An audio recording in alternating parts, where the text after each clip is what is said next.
mistake that can cost you thousands. If you're waiting for the perfect timing to purchase a home in 2026, this is where I say that every situation is different.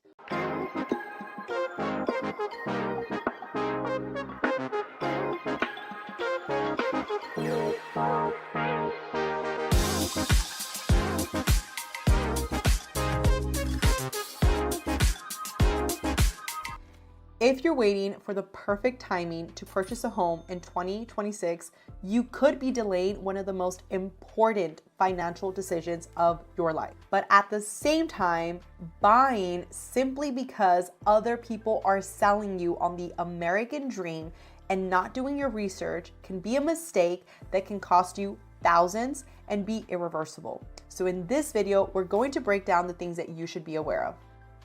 Here's the truth that most people don't want to hear. When it comes to purchasing a home, this becomes an investment.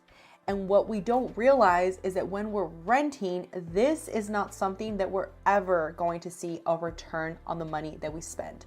Now, this is where I say that every situation is different. What works for somebody might not work for somebody else. And I'll give you a practical example. Let's say you are somebody that isn't making the amount of money that you know you are working toward making.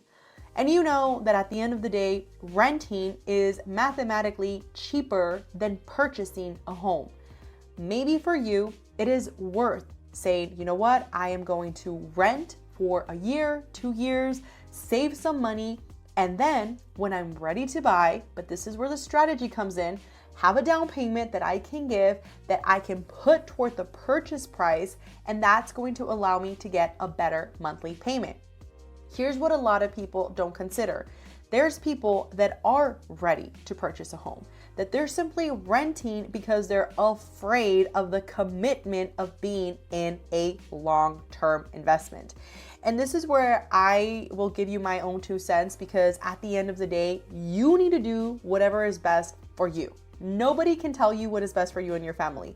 However, I do believe that we can learn from other people's mistakes and we can learn from other people's success. There is a lot of people out there that rather continue to rent.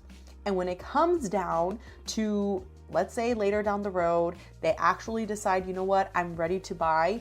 They could have purchased a property that maybe back then would have cost them $157,000, $70,000. I just met with a client yesterday that we're listing their property. We're going to sell it upwards of $300K. They bought that home for $70,000. Yes. So there is, of course, people that see the value in just renting and they're like, no, I just want to stay renting. And then when they consider the alternative of purchasing and now they're ready to go in the market, they're baffled and they're like, I cannot believe that the monthly payments are this high. I cannot believe that the purchase prices are this high.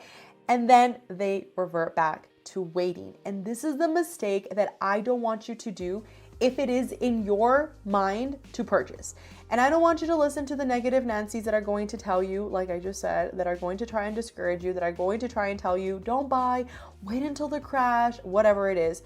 Because at the end of the day, and this is, I will die on this hill, if the market corrects itself, but you have been strategically saving money, strategically investing, strategically planning for your future, this is the perfect time for you to buy another property. This is a perfect time for you to invest.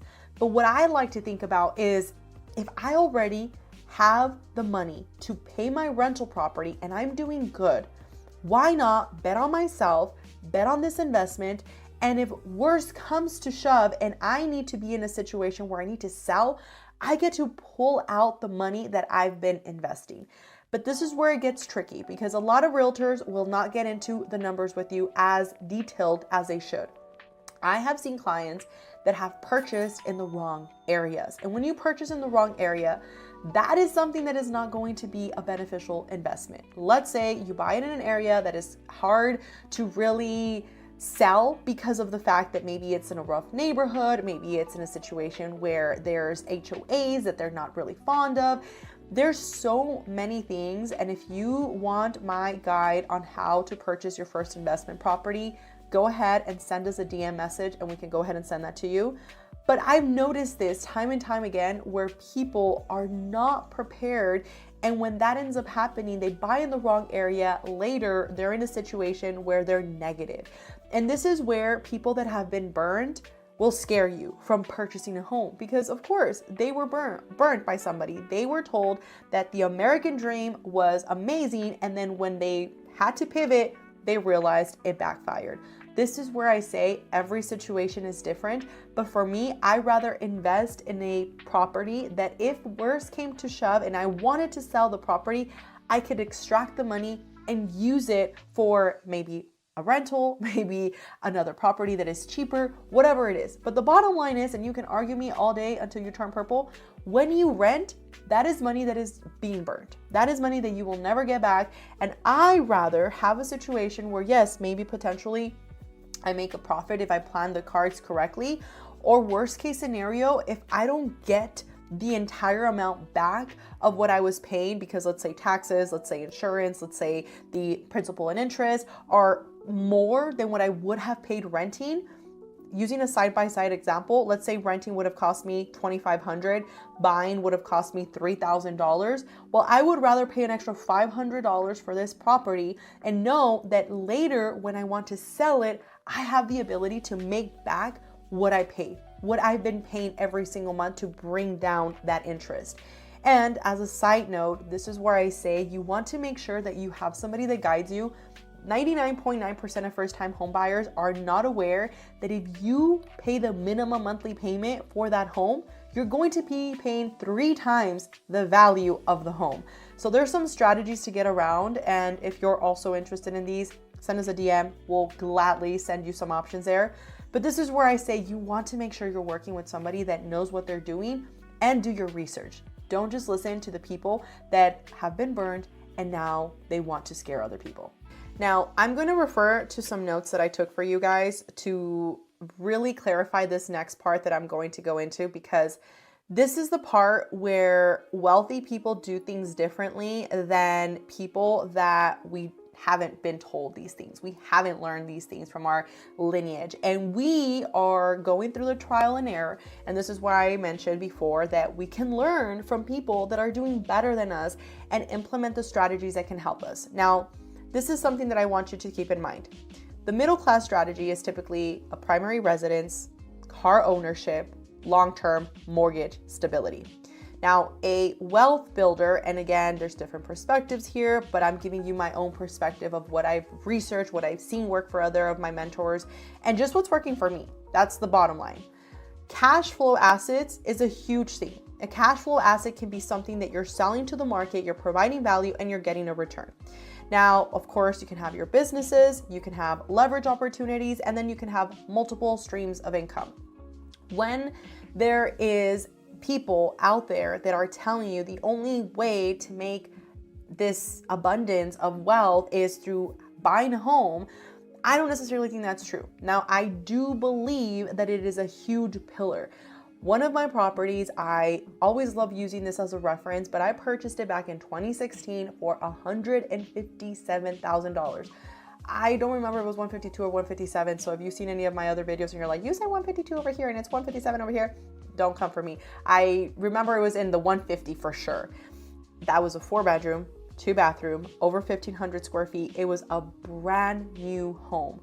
Now that same home, I could easily sell upwards of $300K, but I turned it into an investment and I turned it into an Airbnb. And I had people that told me that is crazy, the area wasn't going to perform, that it was not smart.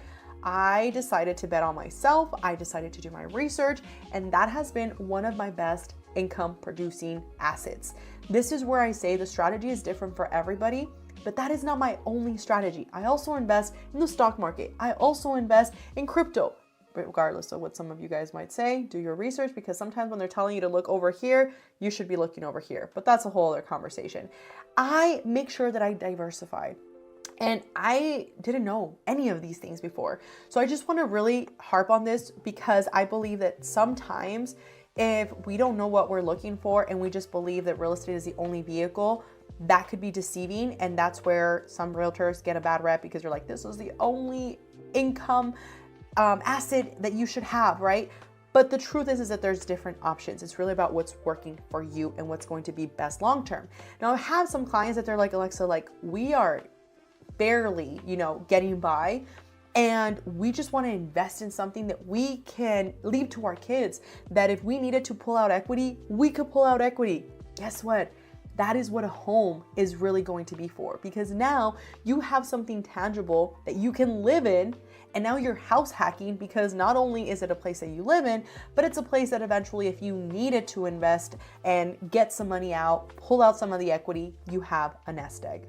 Now, this next part we're going to get into is that the market is not broken. It's actually correcting itself, which if you study the cycles, if you don't know who Ray Dalio is, you should really look at one of his books. I love the book, The New World Order. And essentially, to remove all the skeptics out there that are telling you the sky is falling, don't buy. I just want to use a quick little analogy for those of you that remember COVID. COVID was one of those markets where people said, do not buy. And if you buy, you're going to regret it. Well, guess what? A lot of people got the best interest rates and they were so happy that they did. But then the people that did not listen, they were super upset. They were like, I can't believe I didn't take advantage of it. And then now what they're doing is, of course, telling you that you should just wait until the next correction. That is like me telling you that instead of us starting to go to the gym to just basically get our reps in, start getting a little bit acclimated to, the endurance and the stamina that we're going to need. It's like me telling you, no, get really nice and thick and feel really unhealthy about yourself. And then later we'll work on you feeling good about you. It's the same example. People that are telling you to just wait until the market corrects. And this is the part where I really want you to understand. Right now, as the market is normalizing, there's about 4 to 5 months of inventory. This means a couple of things. Negotiating is possible. Options exist, which if you don't know what options are, it's basically when we get to make an offer and still be protected so that if we need to back out because the inspection report comes back really alarming, we can back out. We also have more breathing room because of the fact that there isn't as much of a demand. There's more inventory. And that is such a huge thing because back then, there was no options that this is what it was. This is the only house. 20 people were coming for it. And it was really, really overwhelming. But right now, you're in a position of choosing. You're in a position of having the best deal work for you.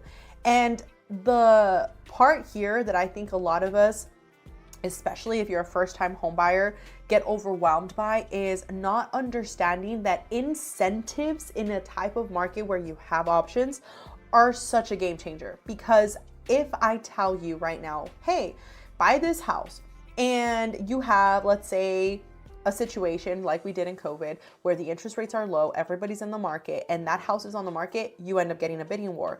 But if I have 30 houses to offer you and I am a smart seller or I am a smart builder, I am going to really incentivize you to buy my house. This is a part where we want to get strategic. I just got one of my clients over $25,000 in contributions.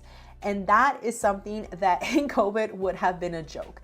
Everybody that was buying had to come cash to close. The highest that I saw was $100,000. And I know some of you are like, oh, that was so dumb. Why did they do that? Why would they pay more for the property? And of course, we have different perspectives. For the eye of the beholder, the value that they saw in that house was worth it. Some people were able to do that. Some people were not able to do that.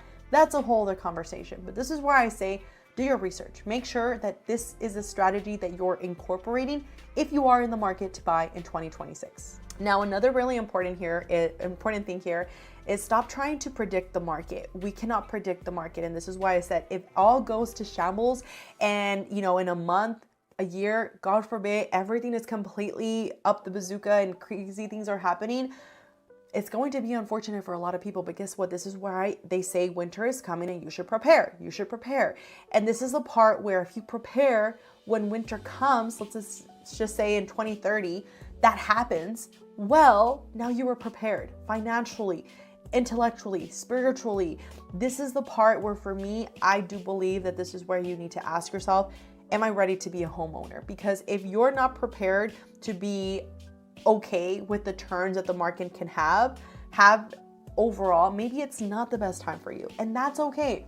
But if you're somebody that you're like, Alexa, I have been renting my house for the past few years, I am very responsible, I have good credit, I know what I'm doing, then why wouldn't you? Why wouldn't you bet on yourself?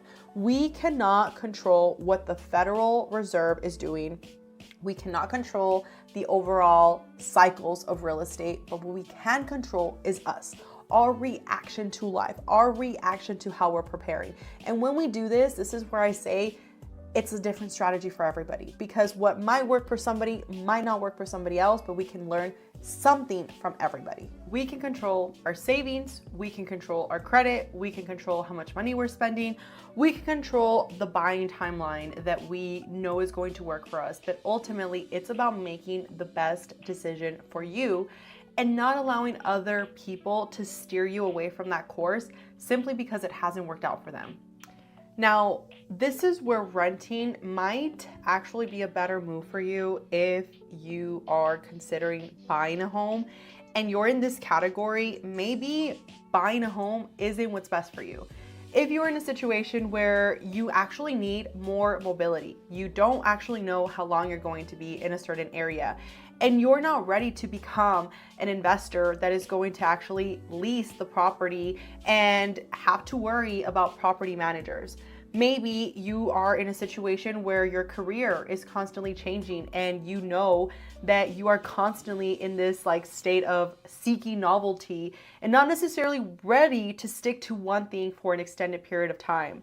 I know that this is also a big factor for some of the clients that we've talked to, that they're like, I want to buy, but I think that renting might be better, which is they don't have a safety net built yet. So they know, Alexa, I need to save a little bit more money in order for me to really feel comfortable with this investment. And this is really where I mention this multiple times to clients, myself, to, the audience that we have here. But this is why I say what works for somebody isn't going to necessarily work for somebody else. And you really do want to implement that, because just because it didn't work for somebody renting or somebody buying, it doesn't mean that it won't work for you.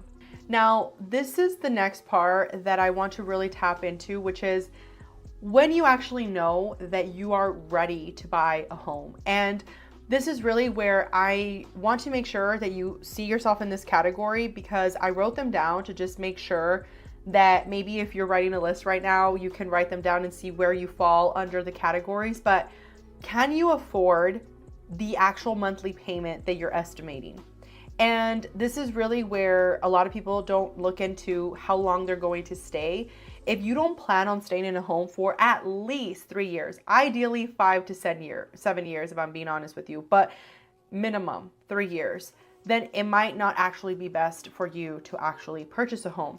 Now, if you're in a situation where you already have a nest egg and you already know, Alexa, I'm prepared, I've been at the same job for a while, I've been investing in myself, and I know that, I have been disciplined and I've been, committed to paying my rent on time, paying my credit cards on time, being in a situation where you have stability, that is where you know that you are in a better track. And I will say, because I know some of you are going to be like, well, there's nothing for certain and all this stuff when it comes to jobs and uncertainty.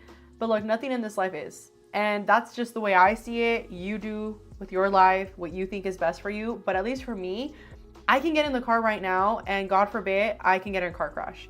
And I have no certainty over that. I don't know if that's not going to happen one day. I don't know if it is going to happen one day. All I can do is pray to God that He continues to guide me and say, you know what? I'm going to get there. I'm going to be careful. I'm going to look out for the potholes. I'm going to look out for the people. I'm going to do the very best that I can. But ultimately, I have no control over that, and I don't have a crystal ball. And this is where I try and tell my clients that you can only prepare so much. But if you can prepare for having a plan just in case something happens, that would be ideal. This is why, for me at least, I like having a diverse portfolio where I do invest in different things. If the worst case scenario came, I know I could be 100% okay for the next couple of years because I'm like planning for these things. But a lot of the times when you don't plan for them and you wait for the current to come and you're not prepared, it can definitely wash you out.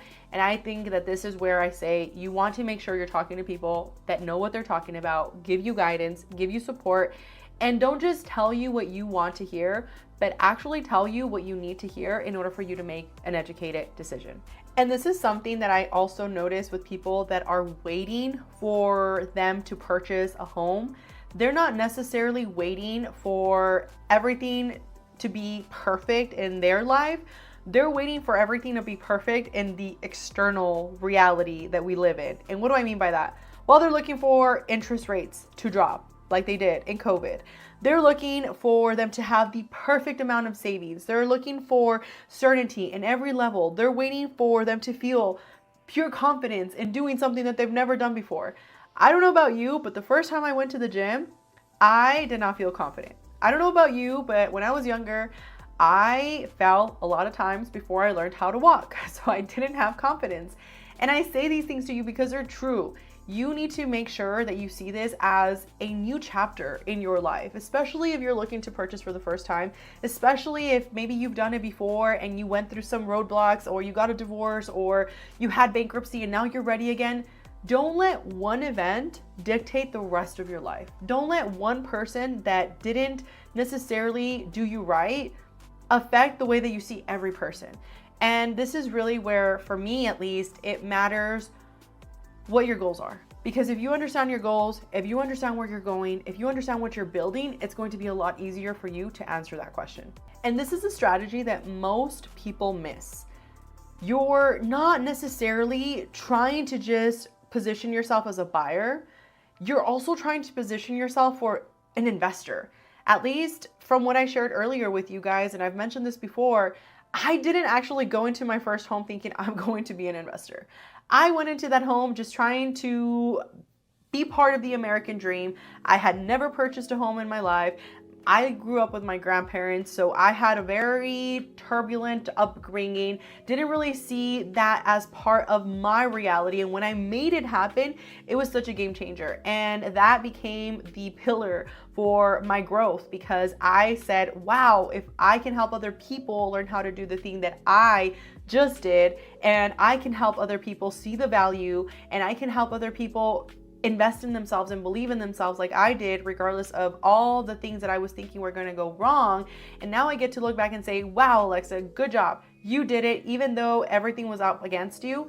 I think that that is really where you start seeing things in a different perspective, and you can actually see, wow, I can actually be an investor. I can be the one person in my family that changes the legacy slowly but surely. And I do mean this because when you are renting and you're preparing yourself and you're building your credit, and you are in a situation where maybe you're like, Alexa, I want to purchase something, but maybe I don't feel committed to, or I don't have the finances to really allow me to feel okay with committing to just me renting something huge, then either get into a condo that is going to be perfect because the price is going to be a lot cheaper and you can rent it out later. Or maybe you look at house hacking and you decide, you know what, I'm going to purchase a property that has 2 units and I can live in one side and rent out the other one. And again, I know in some markets this is not possible, like a house of 2 units is going to cost you an arm and a leg. But here in my market, that is very possible. That is very, very possible, which is why I love El Paso. It is growing so much. There's so many benefits to it. And yes, I know some of you guys are like, there's nothing to do. There's a lot to do. And if you haven't been here lately, you definitely need to come back because we're growing. And the traffic is something that if I compare our traffic to Miami, if I compare traffic to California, all these other places that I've been to, New York, gosh, this place is amazing when it comes to traffic. So regardless, finding the strategy that's going to work for you, it doesn't necessarily mean just starting off as an investor or starting off as a buyer. It can be a combination of both. Ownership becomes the strongest when it is not just the plan itself, but it's actually part of a bigger purpose that you're building. And I think this is really where preparation is going to attract the opportunities that now you're going to be able to see. You're going to say, wow, because I was prepared, I can take advantage of this. Because I made sure that my credit was good, my savings was good, my documentation was good. I stayed in a place for over 2 years, or maybe we get you with one of our lenders that does the no income verification loan, where we can actually get you qualified even if you're self-employed and you're always claiming all these deductions. But this is where talking to people that actually know what they're talking about really plays a factor. And overall, just making sure that you know if this is going to work out for you long term, doing as much research as you can, and then deciding to just bet on yourself. You don't need perfect timing to buy a home, you just need clarity. And this is why we're here. This is why we always try to educate our clients as best as we can. My goal with these videos is to help you understand your options, help you understand what's out in the market, what's available. And of course, if you like what you're hearing, I would love the opportunity to help you and your family, whether you're relocating or buying your first home, or maybe just buying something bigger. We want to make sure that we can give you a strategy that is going to be custom for you and your overall benefit. So if that is you, make sure that you send us a message. We have a link that you can actually book a Zoom call through, or we could go ahead and also get your message on Instagram so that we can connect. But overall, make sure that you do what's best for you. That is the number one thing that I want to leave you with, because I don't know what is best for you. You know what is best for you, but I can share with you perspectives, and I can share things that have been successful and things that have actually hurt people in the long run. So with that being said, thank you for watching this video. I hope it was helpful. If you did find it helpful, I would greatly appreciate if you gave it a thumbs up. It helps the algorithm push this video out to more people just like you that are looking at investing and they want to make sure that they plan everything as best as they can. And of course, I really appreciate the support. I know that the channel is growing, and my goal again is to continue to just provide as much value as I possibly can. When you take care of people, people take care of you. So thank you again, and I will talk to you on the next one.